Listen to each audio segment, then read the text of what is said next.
Hello friends, welcome to your YouTube channel English family 87।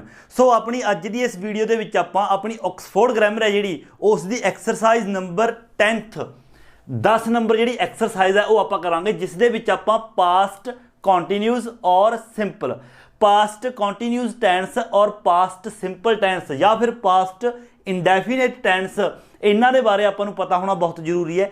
जेकर tense तुहाने detail दे विच नहीं कीते ਤਾਂ ਤੁਸੀਂ चैनल की प्लेलिस्ट ਦੇ ਵਿੱਚ ਜਾ ਕੇ ਉੱਥੇ ਟੈਂਸਸ ਵਾਲੀ ਜਿਹੜੀ प्लेलिस्ट है ਉਸ ਦੇ ਵਿੱਚ ਜਾ ਕੇ ਸਾਰੇ ਹੀ ਟੈਂਸ ਨੇ ਜਿਹੜੇ ਉਹਨਾਂ ਨੂੰ ਡਿਟੇਲ ਦੇ ਵਿੱਚ ਕਰ ਸਕਦੇ ਹੋ।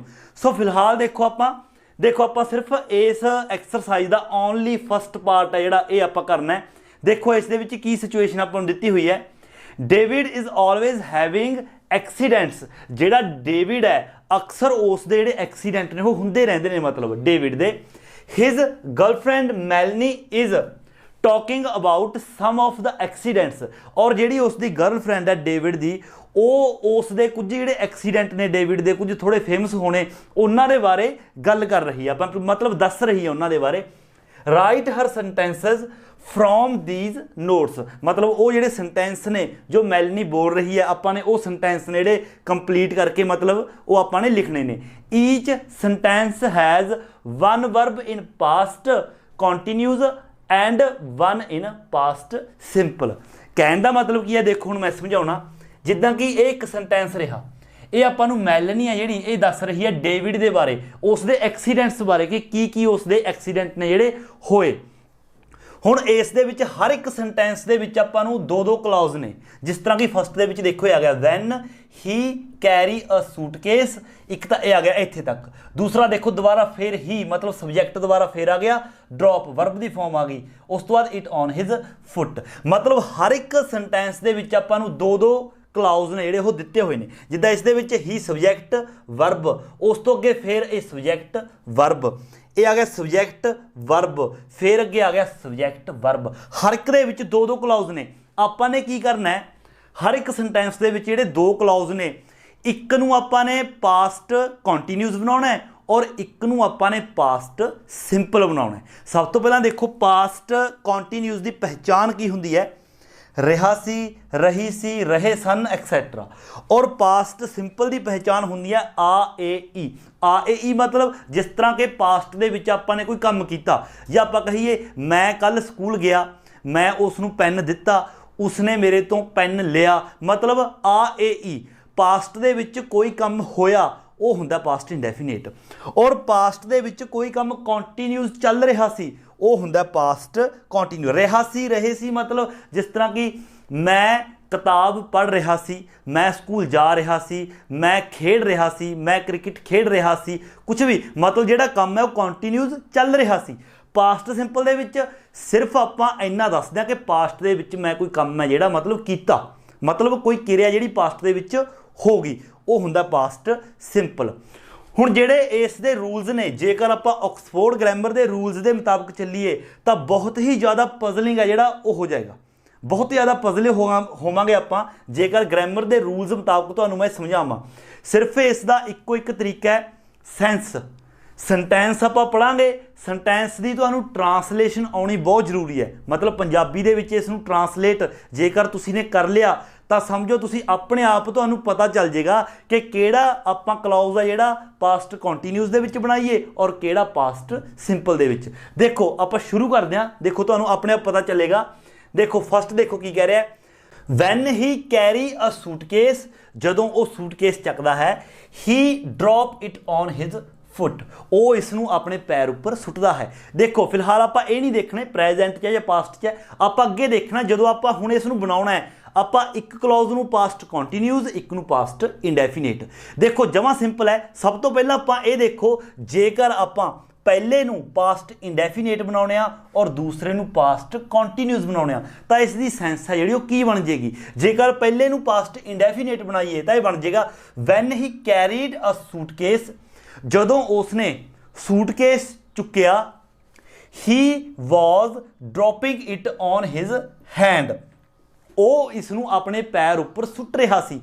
देखो जदों उसने सूटकेस चुक्या वो उसनूं अपने पैर उपर सुट रहा सी, देखो बिल्कुल भी कोई सेंस नहीं बनती। जदों उसने सूटकेस चुक्या वो इसनूं अपने पैर उपर सुट रहा सी। नहीं, जेकर उल्ट देखिए, पहले नूं बनाओ हुण पास्ट कॉन्टीन्यूज और दूसरे नूं इंडेफिनेट, तो यह बनेगा when he was carrying a suitcase, जदों वो सूटकेस चुकी जा रहा सी, he dropped it on his foot, उसने ये अपने पैर उपर सुट लिया। देखो वो सूटकेस चुकी जा रहा सी, मतलब ये जिहड़ा काम सी कॉन्टीन्यूज सी। पास्ट कॉन्टीन्यूज किहड़ा होया, उसने सूटकेस चुक्या होया सी, वो तुरया जा रहा सी, पास्ट कॉन्टीन्यू हो गया। अचानक ही सूटकेस है जिहड़ा उहदे हत्थ दे विचों मतलब छुट गया तो उसके पैर उपर वज्जिया, ये हो गया पास्ट इंडेफिनेट। तो एग्जैक्ट की होएगा, पहला पास्ट कॉन्टीन्यूस, दूसरा पास्ट इंडेफिनेट। जेकर पहले नूं इंडेफिनेट दूसरे नूं कॉन्टीन्यू बनाने तो सेंस है जी बिल्कुल भी गलत होंदी है। तो वो सेंस बन जाएगी उसने सूटकेस चुक्या, वो उसनूं अपने पैर उपर सुट रहा सी, मतलब ऐ बार बार थोड़ी ना सुट रहा सीगा।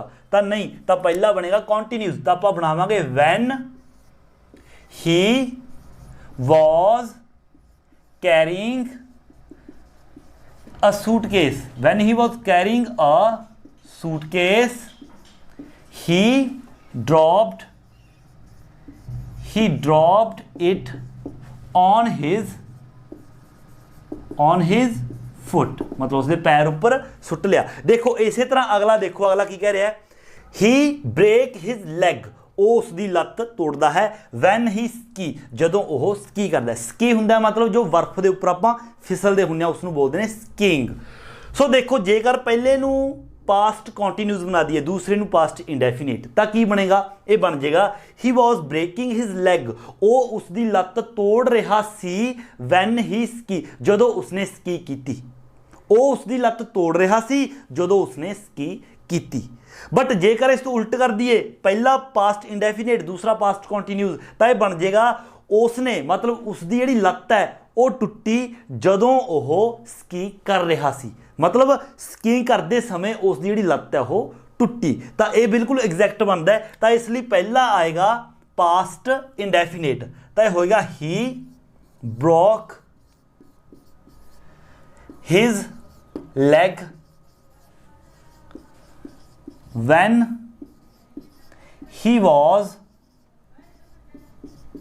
skiing, एग्जैक्ट आएगा। अगला देखो, देखो फर्स्ट हुण he sit down on a chair, वो कुर्सी उपर बैठदा है, while I paint it, जदों मैं इसनूं पेंट करदा हाँ। हुण देखो जेकर आपां कहीए इसनूं कंटीन्यूस बनाइए, इसनूं इंडेफिनेट, तो यह बन जाएगा he was sitting down on a chair, वो कुर्सी उपर बैठ रहा सी, while I paint it, जदों मैं इसनूं पेंट कीता। वो कुर्सी उपर बैठ रहा सी जदों मैं इसनूं पेंट कीता। जेकर उल्ट करिए, वो कुर्सी उपर बैठा जदों मैं इसनूं पेंट कर रहा सी। देखो ये एग्जैक्ट बनता है, वो कुर्सी उपर बैठा मतलब ये बैठन का एक्शन होया एकदम, वो कुर्सी उपर बैठा जदों मैं इसनूं पेंट कर रहा सी। सो इसनूं आपां कंटिन्यू बनावांगे। सो ये आएगा he sat down on a chair while I was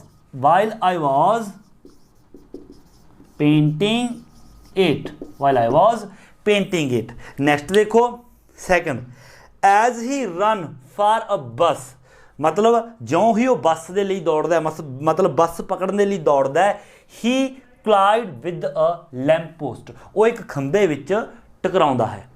हुण देखो जेकर आपां इसनूं इंडेफिनेट बनाइए और इसनूं कंटिन्यू, तो यह की बनूगा, ये बनेगा as he ran for, as he RAN आऊगा, as he ran for a bus, ज्यों ही वो बस के लिए दौड़िया, he was quiring with a lamp post, वो खंबे दे विच टकरा रहा सी।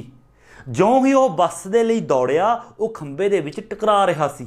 जेकर उल्ट, ज्यों ही वो बस लिए दौड़ रहा सी, वो खंबे दे विच टकराया। देखो ये बिल्कुल एग्जैक्ट है, खंबे विच टकराउणा जिहड़ा अचानक जिहड़ा मतलब होया काम होया, ये इंडेफिनेट आएगा। सो ये कंटिन्यूस, तो आप करांगे as he was running for a bus, as he running for a bus, he he collided, second form, with a lamp post. Lamp post ਹੁੰਦਾ ਹੈ ਖੰਭਾ, ਤਾਂ ਉਹ ਖੰਭੇ ਦੇ ਵਿੱਚ ਟਕਰਾ ਗਿਆ। ਐਂਡ ਨੈਕਸਟ ਐਗਜ਼ਾਮਪਲ ਦੇਖੋ, ਆਪਣੀ third example, his hair catch fire, ਮਤਲਬ ਜਿਹੜੇ ਉਸਦੇ ਵਾਲ ਨੇ ਉਹ ਅੱਗ ਪਕੜ ਲੈਂਦੇ ਨੇ, ਅੱਗ ਲੱਗ ਜਾਂਦੀ ਹੈ ਵਾਲਾਂ ਨੂੰ। ਵੈਨ ਹੀ ਕੁੱਕ ਚਿਪਸ, ਮਤਲਬ ਜਦੋਂ ਉਹ ਚਿਪਸ ਹੈ ਜਿਹੜੇ ਉਹ ਚਿਪਸ ਬਣਾ ਰਿਹਾ ਸੀ। ਹੁਣ ਦੇਖੋ ਚਿਪਸ ਬਣਾਉਂਦੇ ਸਮੇਂ ਵਾਲਾਂ ਨੂੰ ਅੱਗ ਲੱਗੂ, ਜਾਂ ਫਿਰ ਵਾਲਾਂ ਨੂੰ ਅੱਗ ਲੱਗਦੇ ਸਮੇਂ ਵਾਲਾਂ ਨੂੰ ਅੱਗ ਲੱਗੀ ਹੋਈ ਆ ਉਦੋਂ ਚਿਪਸ ਬਣਾਊਗਾ। ਮਤਲਬ ਕਿ ਜਿਹੜਾ ਕੰਟੀਨਿਊ ਕੰਮ ਹੈ ਉਹ ਕੀ ਹੋ ਰਿਹਾ ਸੀ, ਕੁਕਿੰਗ ਚਿਪਸ, ਮਤਲਬ ਉਹ ਚਿਪਸ ਬਣਾ ਰਿਹਾ ਸੀ, ਚਿਪਸ ਬਣਾਉਂਦੇ ਬਣਾਉਂਦੇ ਵਾਲਾਂ ਨੂੰ ਅੱਗ ਲੱਗ ਗਈ। ਇਹ ਨਹੀਂ ਹੈ ਕਿ ਉਹਦੇ ਵਾਲਾਂ ਨੂੰ ਅੱਗ ਲੱਗੀ ਹੋਈ ਸੀ, ਕੰਟੀਨਿਊ ਕੰਮ ਉਹਦੇ ਵਾਲਾਂ ਨੂੰ ਅੱਗ ਲੱਗੀ ਹੋਈ ਸੀ ਔਰ ਅੱਗ ਲੱਗੇ ਲਗਾਏ ਉਸਨੇ ਇੱਕਦਮ ਕੀ ਇਹ ਚਿਪਸ ਬਣਾਏ, ਨਹੀਂ, ਪਹਿਲਾਂ ਚਿਪਸ ਬਣਾ ਰਿਹਾ ਸੀ, ਇਹ ਕੰਟੀਨਿਊ ਹੋਊਗਾ, ਇਹ ਇੰਡੈਫੀਨੇਟ। ਇਸ ਲਈ ਇਸ ਨੂੰ ਆਪਾਂ ਕਹਾਂਗੇ his hair caught fire when he was cooking chips, so ਇਹ ਕੰਟੀਨਿਊ ਆ ਗਿਆ। ਬਿਲਕੁਲ ਸੈਂਸ ਆਪਾਂ ਨੂੰ ਪੜ੍ਹ ਕੇ ਸਮਝ ਆਉਂਦੀ ਹੈ, ਬਣਾ ਸਕਦੇ ਹੋ। ਫੋਰਥ ਦੇਖੋ, when he hold a beautiful base ਹੁੰਦਾ ਮਤਲਬ ਕੋਈ ਬਰਤਨ, ਕੋਈ ਫੁੱਲ ਵਗੈਰਾ ਰੱਖਣ ਵਾਲਾ ਬਰਤਨ। ਹੀ ਸਡਨਲੀ ਡਰੋਪ ਇਟ, ਦੇਖੋ ਇਹਦੇ ਵਿੱਚ ਤਾਂ ਬਿਲਕੁਲ ਸਿੰਪਲ ਹੈ, ਬਿਲਕੁਲ ਪਤਾ ਲੱਗਦਾ ਆਪਾਂ ਨੂੰ ਸਾਫ਼-ਸਾਫ਼। ਜਿੱਥੇ ਸਡਨਲੀ ਆ ਗਿਆ ਤਾਂ ਸਮਝੋ ਇੰਡੈਫੀਨੇਟ ਹੈ, ਕਿਉਂਕਿ ਜਿਹੜੀ ਕਿਰਿਆ ਇੱਕਦਮ ਹੋਈ ਸਡਨਲੀ। ਕੰਟੀਨਿਊ ਤਾਂ ਹੁੰਦਾ ਲਗਾਤਾਰ ਚੱਲਦੇ ਰਹਿਣਾ, ਮਤਲਬ ਉਸਨੇ ਹੱਥ ਵਿੱਚੋਂ ਛੱਡ ਦਿੱਤਾ। ਜੇ ਆਪਾਂ ਇਸ ਨੂੰ ਕੰਟੀਨਿਊ ਬਣਾਵਾਂਗੇ, ਹੱਥ ਵਿੱਚੋਂ ਛੱਡ ਰਿਹਾ ਸੀ ਮਤਲਬ ਬਾਰ-ਬਾਰ ਛੱਡ ਰਿਹਾ ਸੀ, ਕੰਟੀਨਿਊ ਹੋ ਰਿਹਾ ਸੀ, ਨਹੀਂ ਸਡਨਲੀ, ਕਿ ਸਡਨਲੀ ਹੱਥ ਦੇ ਵਿੱਚੋਂ ਛੁੱਟ ਗਿਆ। ਇਸ ਲਈ ਪਹਿਲਾਂ ਕਰਾਂਗੇ ਕੰਟੀਨਿਊ, ਤਾਂ ਇਹ ਹੋਏਗਾ when he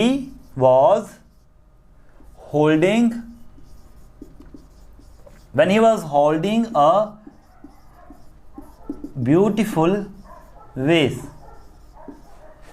he, ਹੁਣ ਇਹ ਆ ਗਿਆ he suddenly dropped, second form ਆਪਾਂ ਕਰਾਂਗੇ dropped, he suddenly dropped it, ਅਚਾਨਕ ਹੀ ਉਸਨੇ ਇਹ ਛੱਡ ਦਿੱਤਾ ਵੀ ਜਦੋਂ ਹੱਥ ਦੇ ਵਿੱਚ ਉਹ ਫੜਿਆ ਹੋਇਆ ਸੀਗਾ। ਫਿਫਥ ਦੇਖੋ last, he sit in the garden when a wasp sting him on the nose। ਹੁਣ ਦੇਖੋ ਗਾਰਡਨ ਦੇ ਵਿੱਚ ਬੈਠੇ ਹੋਏ ਉਸ ਦੇ ਜਿਹੜੀ ਭਰਿੰਡ ਹੈ, ਵਾਸਪ ਦੇ ਭਰਿੰਡ, ਉਸ ਦੇ ਡੰਕ ਮਾਰ ਕੇ ਜਾਊਗੀ, ਜਾਂ ਫਿਰ ਭਰਿੰਡ ਦੇ ਡੰਕ ਮਾਰਦੇ ਹੋਏ ਵੀ ਭਰਿੰਡ ਜਿਹੜੀ ਕੰਟੀਨਿਊਸ ਡੰਕ ਮਾਰ ਰਹੀ ਹੈ ਤੇ ਉਹ ਗਾਰਡਨ ਦੇ ਵਿੱਚ ਬੈਠ ਰਿਹਾ ਹੈ। ਉਧਰੋਂ ਭਰਿੰਡ ਡੰਕ ਮਾਰ ਰਹੀ ਹੈ ਕੰਟੀਨਿਊ ਤੇ ਉਹ ਗਾਰਡਨ ਦੇ ਵਿੱਚ ਬੈਠਾ। ਦੇਖੋ ਕੀ ਹੋਏਗਾ, ਜਿਹੜਾ ਡੰਕ ਮਾਰਨ ਦਾ ਕੰਮ ਹੈ ਅਚਾਨਕ ਹੀ ਆ ਕੇ ਭਰਿੰਡ ਨੇ ਡੰਕ ਮਾਰਿਆ ਅਚਾਨਕ, ਤਾਂ ਉਹ ਆਪਾਂ ਇੰਡੈਫੀਨੇਟ ਬਣਾਵਾਂਗੇ। ਉਸ ਤੋਂ ਪਹਿਲਾਂ ਕੰਟੀਨਿਊ ਉਹ ਗਾਰਡਨ ਦੇ ਵਿੱਚ ਬੈਠਾ ਸੀਗਾ, ਤਾਂ ਇਹ ਆਏਗਾ ਕੰਟੀਨਿਊਸ। ਤਾਂ ਇਹ ਹੋ ਗਿਆ ਹੀ ਵਾਜ਼ sitting in the garden when a wasp stung, second form करांगे stung him on the nose, ਸੋ ਇਸ ਤਰ੍ਹਾਂ। ਸੋ ਇਹਨਾਂ ਦੇ ਜੇਕਰ ਆਪਾਂ ਰੂਲਸ ਕਰਨ ਲਈ ਜਾਵਾਂਗੇ ਤਾਂ ਬਹੁਤ ਜ਼ਿਆਦਾ ਪਜ਼ਲ ਹੋ ਜਾਓਗੇ। ਸਿਰਫ ਤੁਸੀਂ ਪੂਰਾ ਸੈਂਟੈਂਸ ਪੜ੍ਹੋ, ਤੁਹਾਨੂੰ ਸੈਂਸ ਹੈ ਜਿਹੜੀ ਉਹ ਆਪਣੇ ਆਪ ਦੱਸੇਗੀ ਕਿ ਕਿਸ ਕਲੌਜ਼ ਨੂੰ ਆਪਾਂ ਕੰਟੀਨਿਊ ਬਣਾਈਏ ਔਰ ਕਿਸ ਨੂੰ ਆਪਾਂ ਇੰਡੈਫੀਨੇਟ ਬਣਾਈਏ। ਸੋ ਇਸ ਐਕਸਰਸਾਈਜ਼ ਦੇ ਵਿੱਚੋਂ ਸਿਰਫ ਆਪਾਂ ਇਸ ਦਾ ਓਨਲੀ ਫਸਟ ਪਾਰਟ ਹੀ ਕਰਨਾ ਹੈ, ਕਿਉਂਕਿ ਆਪਾਂ ਐਗਜ਼ਾਮ ਦੇ ਲਈ ਹੀ ਤਿਆਰੀ ਕਰ ਰਹੇ ਹਾਂ ਮੇਨਲੀ। ਸੋ ਸਿਰਫ ਫਸਟ ਪਾਰਟ ਕਰੋ, ਬਾਕੀ ਕਰਨ ਦੀ ਜ਼ਰੂਰਤ ਨਹੀਂ ਹੈਗੀ। ਸੋ ਇਸ ਐਕਸਰਸਾਈਜ਼ ਦਾ ਸਿਰਫ ਇੰਨਾ ਹੀ। ਮਿਲਦੇ ਹਾਂ ਅਗਲੀ ਐਕਸਰਸਾਈਜ਼ ਲੈ ਕੇ, ਉਦੋਂ ਤੱਕ ਦਿਓ ਇਜਾਜ਼ਤ। Thank you so much.